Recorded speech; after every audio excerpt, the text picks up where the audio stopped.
Movement है तो उसमें डॉक्टर जफर शहीद का जो वर्क है, जो उन्होंने प्रोफेसर हमजा अलवी के जो सुपरविजन में काम किया, उसको अगर हम थोड़ा सा देखें तो बहुत सारी चीज़ें समझ में।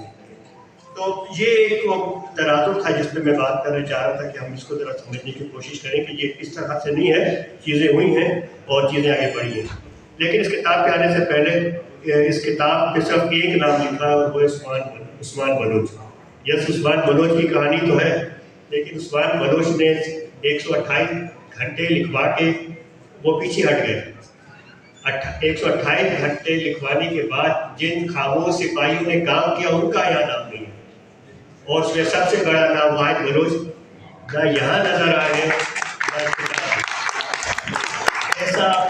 ऐसा वो क्या कहते हैं, फकीर बनिश इंसान जिसको ना खुद सताई की ज़रूरत है ना खुद रुवाई की ज़रूरत है।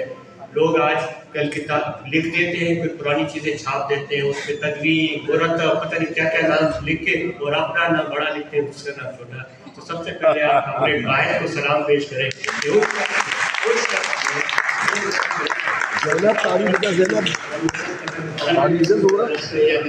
तो सलाम पेश करता हूँ वाहिद को, क्योंकि मुझे पता है, क्योंकि जब मैं DSF की किताब पे काम कर रहा था, इंट्रोड्यूस करना इतना मुश्किल मरना है, खास तौर पे आप उस शख्स को यूज करें जिससे इतना अर्सा बता रहा हूँ।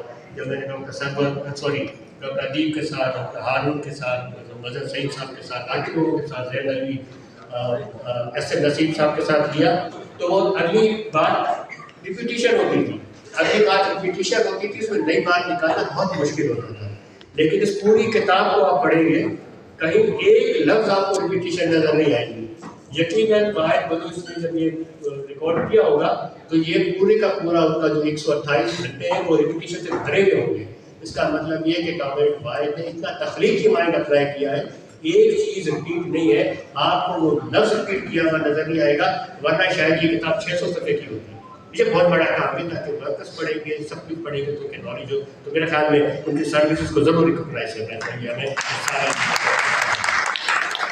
और एक और बात कि इस किताब को लिखवाने में जो सबसे बड़ा इनिशिएटिव है वो ये सफ़ेद बालों वाले तौसीफ साहब हैं।